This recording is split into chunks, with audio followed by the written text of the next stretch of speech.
Hey, good morning. Oh yeah, it's morning here in Ohio. I don't know what time it is. I got to get a clock in here that actually runs, that I could see when the phone's videoing. Because right now, once it's on video, the clock goes away, and the clock I do have in here is doing the thing where the second hand does this. I think it needs a new battery, and I don't have another clock in here. Well, actually, hey, the news is on. It's 9:46. I got the TV on behind the camera here, so yeah, 9:46 a.m. They take their little clock on and off the screen at times, which irritates me. I wish they would leave it on in the corner so I could always look up and see it. There may be a way to do that on the phone, and on the phone, but on the TV setting, maybe put a little clock in the corner. But anywho, the reason for this video is this is for Woody's scale model. I think it's called Woody scale model. Oh geez, that's pretty bad. Hold on a second here. Let me. Deuce, why do you gotta be a pain in the butt? Yeah, Woody scale model garage. I know it was Woody scale model. I couldn't remember what was scale model blank. But Woody scale model garage. He posted the community question the other day as to how did you get or who got you started in model building. I mean, basically, I started myself. My dad built a few. My mom bought some kits home, and my dad and I built them. And basically, I sat there and watched. I may have brush painted one or two little parts, but that was it. He may have let me glue something together, but I basically watched him build them. It's kind of like helping him work on the car and holding the flashlight, But I didn't really build for a while. Excuse me. It wasn't until about, I think I've said this before, I was in the hospital. I was jumping on the bed as a kid. We had twin beds in the bedroom. My bunk beds were down, and I was jumping between them, and I got tired near the end and slowed down. And the last jump of the night, I hit the edge of the bed, and it flung me into the windowsill, and I bruised myself up. Well, I felt okay. I mean, I hurt then. I went to bed, no big deal. But people told my parents, oh, you better get him, have him looked at. Make sure he didn't do any damage or hurt himself. And maybe I did damage myself, but hey, who knows?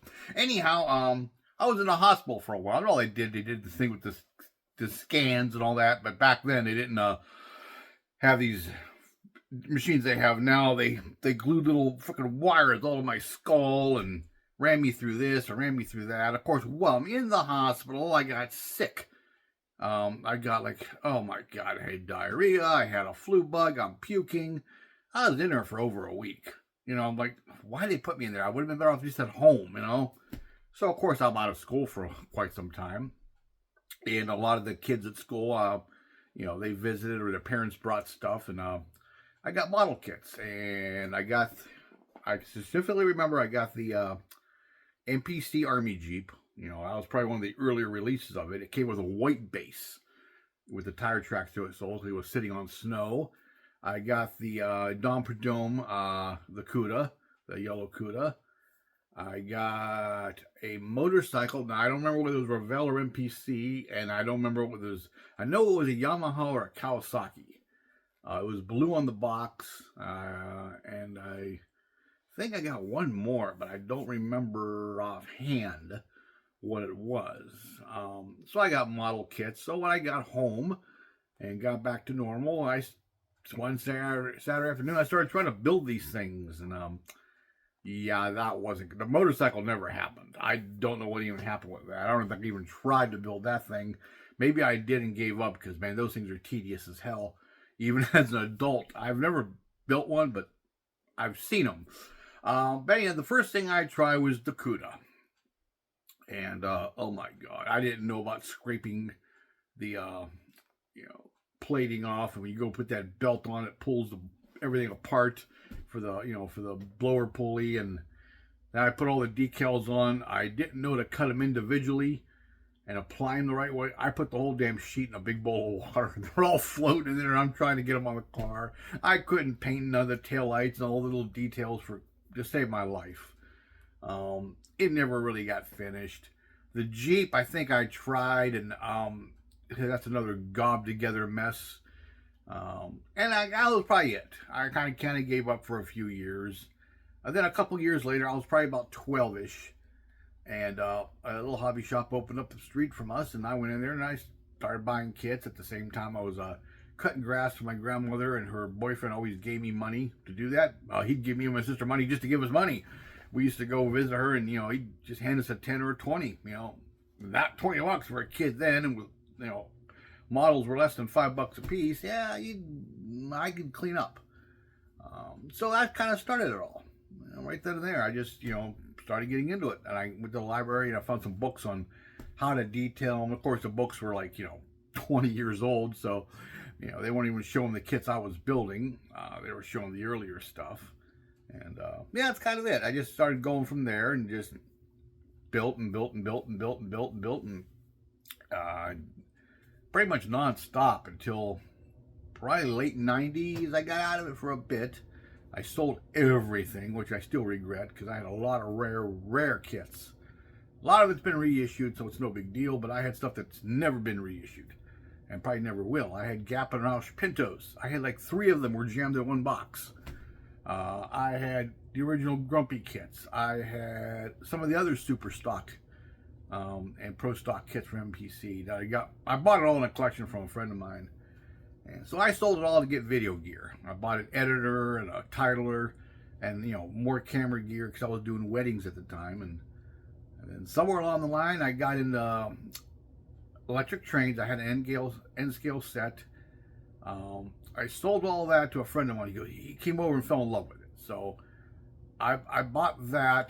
But in the meantime, right before I sold it, I went to a train show and to get more stuff for it. And there wasn't much there, but some guy had an old slot car set, like just basically a Tyco set. It was only enough for maybe a little bigger than a figure 8 and a couple cars, and it was like $20. So I bought it. So I was getting into those. So he bought the train stuff. I started getting into the slot car shit more.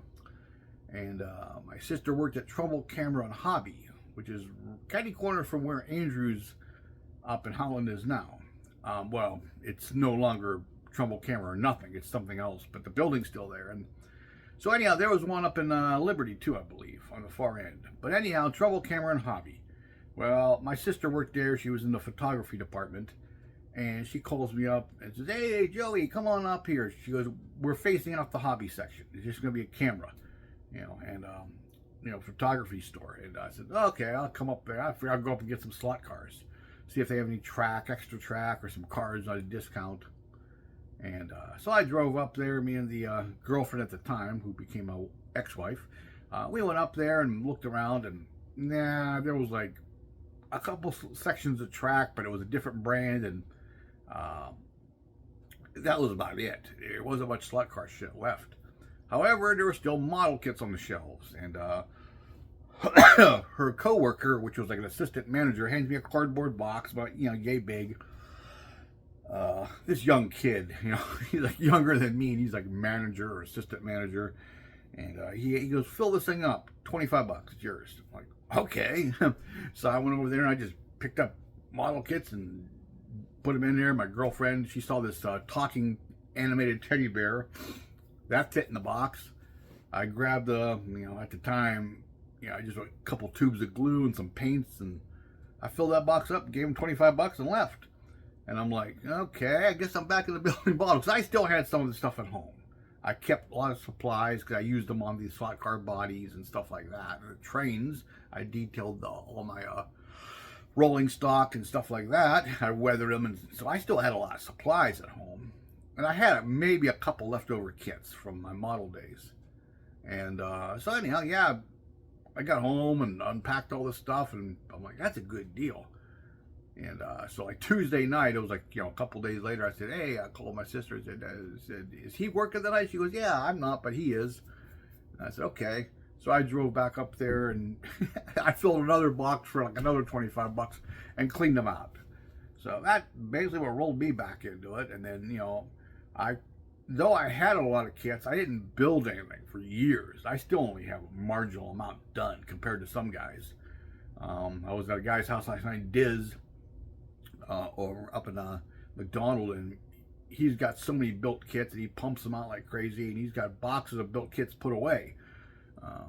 But the reason I didn't build as many is I started putting more and more detail in them, which of course all of us know the more detail you put in, the longer they take. Plus, I basically got up building kits for myself. I was doing slot car bodies left and right.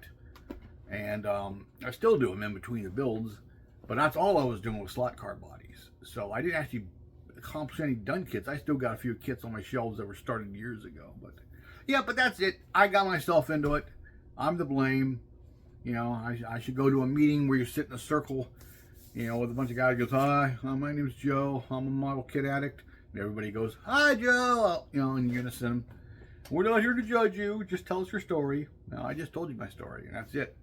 And yeah, I've never been a big drinker. I've never smoked regular. I've never done any kind of hardcore drugs. My addiction is all around me here. Yeah, that's it. That's my addiction. So I blame myself. Oh, yeah, there's Deuce knocking shit off the table here because he's Deuce.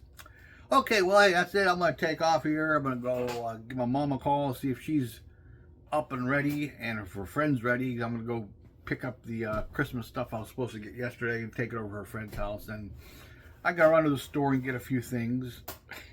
Deuce has a number stuck to his side, a little sticker. I don't know how he got that on him, but he did. But anyway, yeah, I got to go do that, and I got to run to the grocery store and get a few things. Then I'm going to come back in here, and I'm going to probably spend the day in here. I'm looking out the yard here. I got the curtains pulled back to get extra light in here, and holy crappy holy. It's not even that windy, and I'm looking at all the branches and twigs and limbs that are down. There was a few the other day. Well, there's even more now, because ice and snow and a little bit of wind and the rain we had the other day, yeah, it weakens everything. I'm looking out the window, I'm like, where the hell did all those come from? I mean, I saw that one, and I saw that one, and that one. Now I'm like, I rolled the curtains back this morning. I'm like, what the hell? Did a tree shed overnight? But it is too damn cold to go out there and play in those. So they're going to sit there till it warms up. I mean, put it this way. They ain't going nowhere, are they? No. Okay, well, hey, I better get my ass moving. So that's my community question answer out to Woody. Hey, have a great day, everybody. Talk to you later.